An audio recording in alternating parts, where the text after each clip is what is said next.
माता पिता के जैसा जग में ना कोई, माता पिता के जैसा जग में ना कोई। अपने लाल को रिझाए दर्द से ना घबराए, मन बुलंद करी के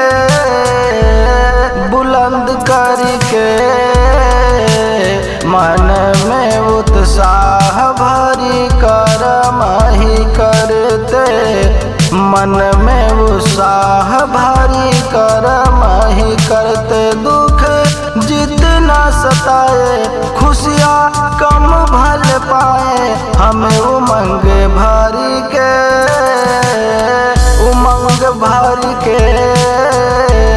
माता पिता के जैसा जग में ना कोई, माता पिता के जैसा जग में ना कोई।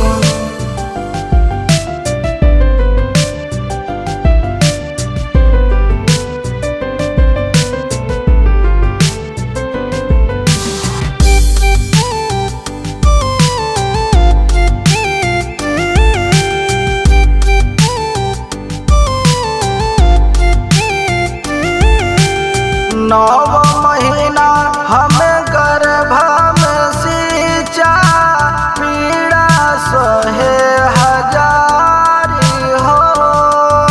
आने से पहले दर्द दिए हम, फिर भी निगाहों में प्यारी हो। प्यार से हमको चूमते हैं दोनों, प्यार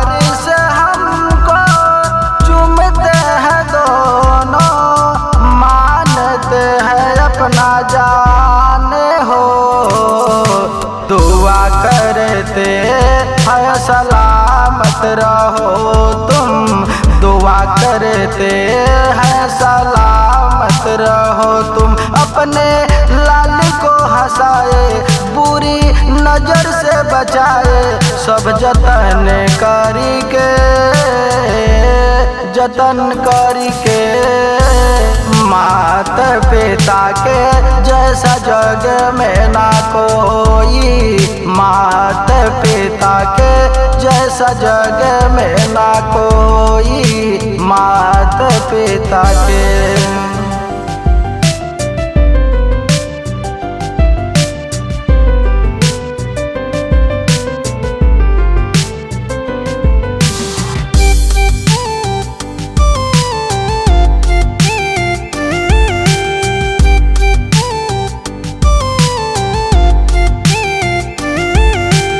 अंगुली पकड़ के चलना सिखाया, गलत सही सब बात हो। जब जब ठोकर लगे हमें तो आगे बढ़ाए अपना हाथ हो। हमारे लिए वो जमाने से लड़ी गए, हमारे लिए वो जमाने से लड़ी गए, बाकी छोड़ा नहीं साथ हो। तेरे बिना लाल हम जी ना सकेंगे, तेरे बिना लाल हम जी ना सकेंगे। तू है प्राण से भी प्यारा, मेरे आँखों का है तारा, जीना तेरा दर्द हारी के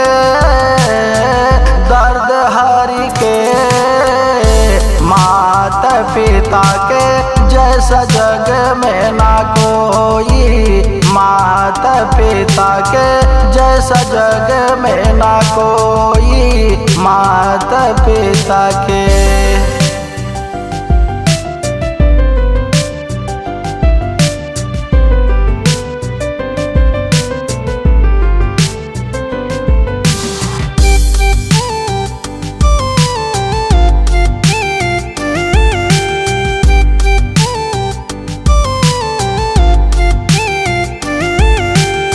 इस संसार में तेरे सिवा कोई दूजा नहीं हमारा,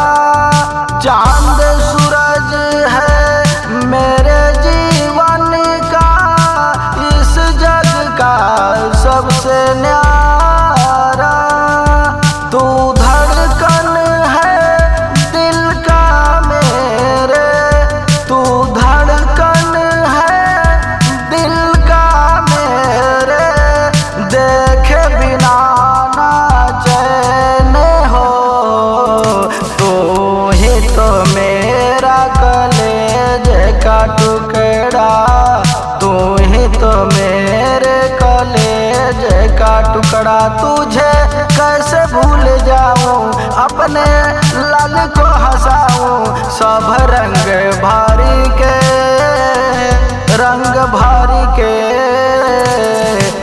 माता पिता के जैसा जग में ना कोई, माता पिता के जैसा जग में ना कोई, माता पिता के।